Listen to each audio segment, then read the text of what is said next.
قصه های 1001 شب.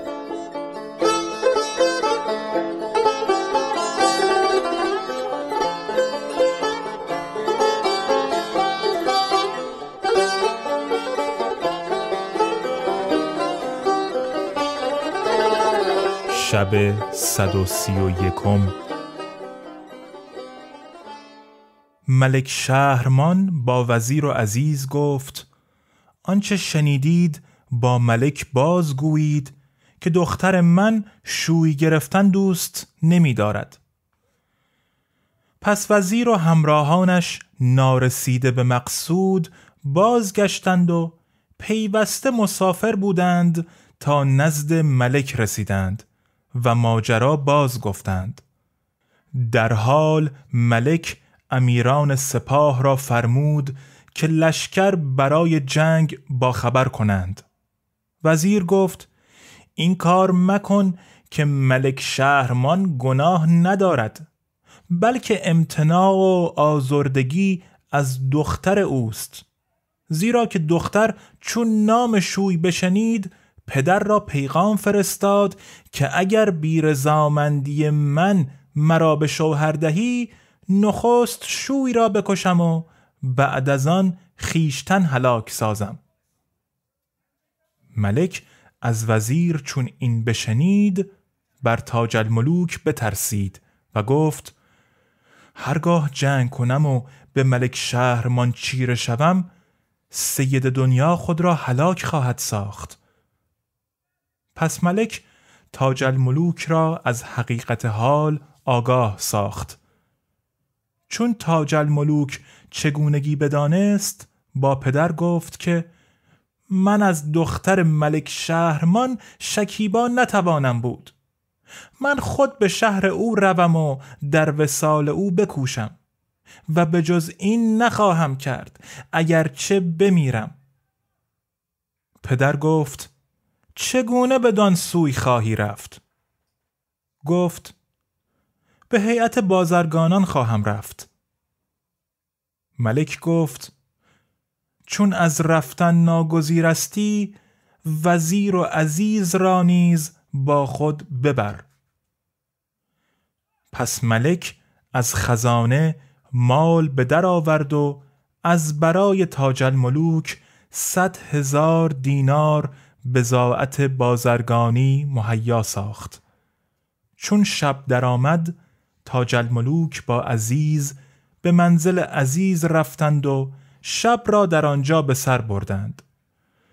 ولی تاج الملوک را خاطر حزین و ناشاد بود و خواب و خور بدو گوارا نمی شد و در بحر فکر غریق گشته در آرزوی محبوبه همی گریست و این ابیات می خواند: ای غایب از نظر به خدا می سپارمت، جانم بسوختی و به دل دوست دارمت. گر بایدم شدن سوی هاروت بابلی، 100 گونه ساحری بکنم تا بیارمت. می گریم و مرادم از این چشم اشک بار، تخم محبت است که در دل بکارمت.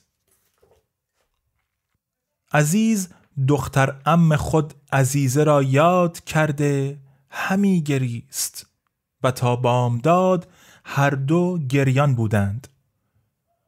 پس از آن تاج الملوک لباس سفر پوشیده به نزد مادر برفت. مادرش از حال او پرسید. تاج الملوک چگونگی با مادر باز گفت. مادر نیز 50,000 دینار به او داد و با هم وداع کردند و تاج الملوک از نزد مادر به در آمد و به نزد پدر برفت و اجازه رحیل خواست. ملک جوازش بداد و 50,000 دینار زر او را عطا فرمود و امر کرد در خارج شهر خیمه برافراشتند. 2 روز در آنجا بماندند و روز 3 روان شدند و تاج الملوک با عزیز همدم بود و با او گفت: ای برادر، مرا از تو طاقت جدایی نیست. عزیز گفت: من نیز چنینم و دوست دارم که در پای تو بمیرم، ولی ای برادر، دلم از بحر مادر غمین است. تاج الملوک گفت: چون به مقصود برسیم انجام کارها نیکو شود.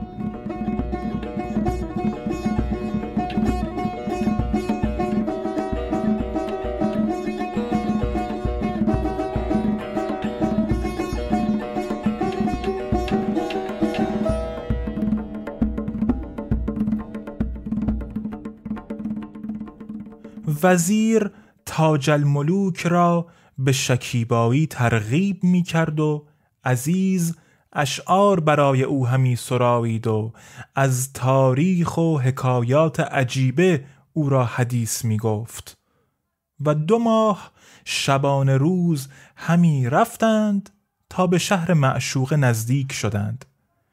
تاج الملوک را حزن و اندوه برفت و شادمان گشت.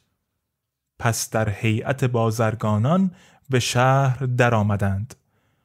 در کاروان سرایی بزرگ که منزلگاه بازرگانان بود رسیدند. تاج الملوک از عزیز پرسید که منزلگاه بازرگانان همینجاست؟ عزیز گفت: آری، ولکن اینجا نه آنجاست که من فرود آمده بودم و اینجا از آنجا بهتر است. پس اشتران بدانجا خواباندند و بارها انداختند و هر چه داشتند به حجره جمع آوردند. وزیر بفرمود خانه‌ای وسیع از بهر ایشان کرایه کردند و خودشان در آن خانه جای گرفتند. وزیر با عزیز در کار تاج الملوک به تدبیر بنشستند و حیله همی کردند، ولی تاج الملوک حیران بود. پس وزیر را تدبیر چنان شد که در 4 سوی بزازان دکانی از برای تاج الملوک بگشاید. پس روی به تاج الملوک و عزیز آورده گفت: اگر ما بدین حالت بنشینیم به مقصود نتوانیم رسید. مرا فکری به خاطر رسیده و شاید که صلاح در آن باشد و ما را به مقصود برساند. تاج الملوک و عزیز با وزیر گفتند: آنچه را تو صلاح دانی مصلحت همان است، اشارت کن.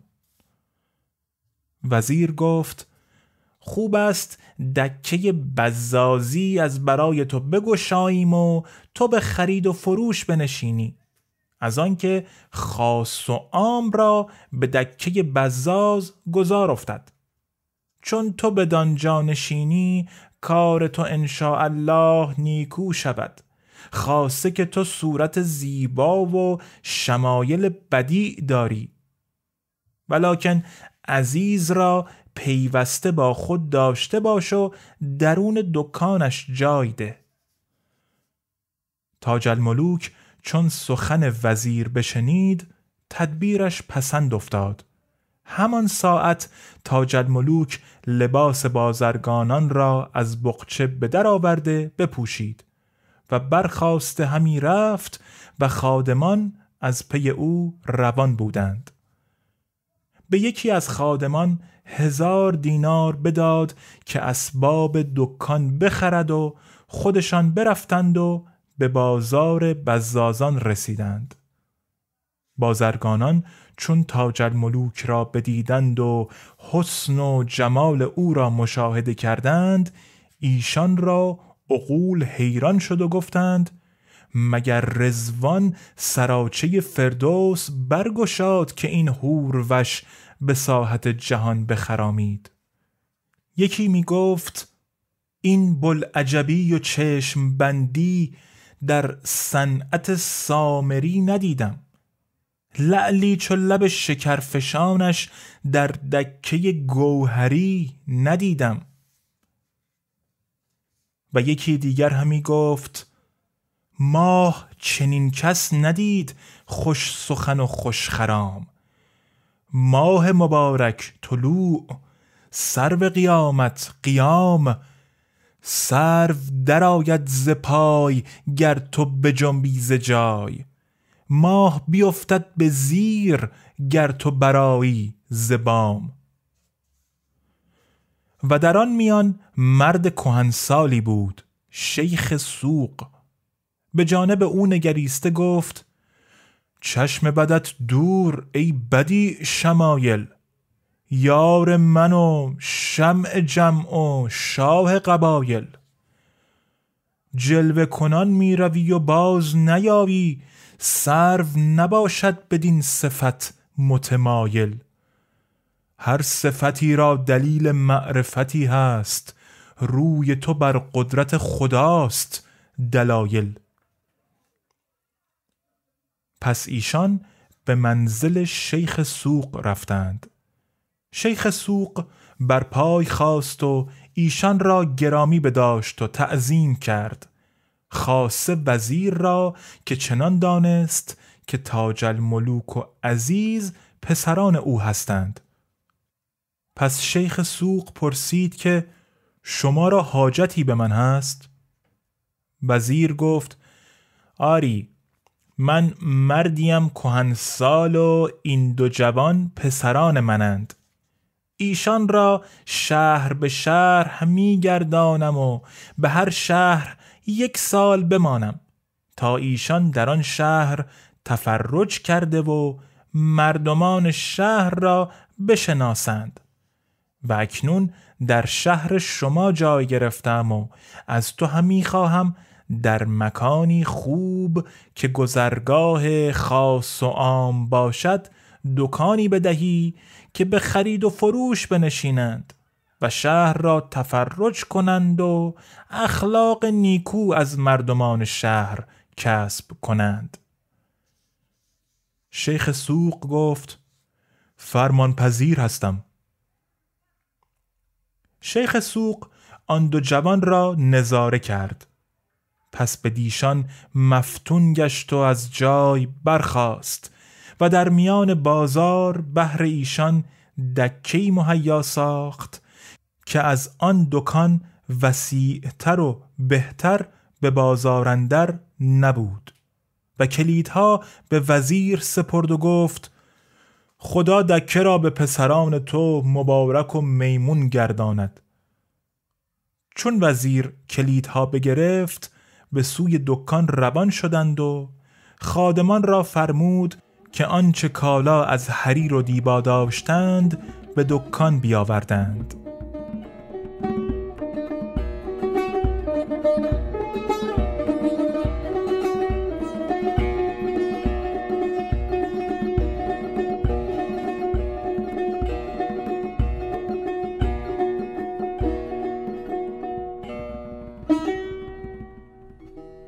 چون قصه به دینجا رسید بامداد شد و شهرزاد لب از داستان فرو بست.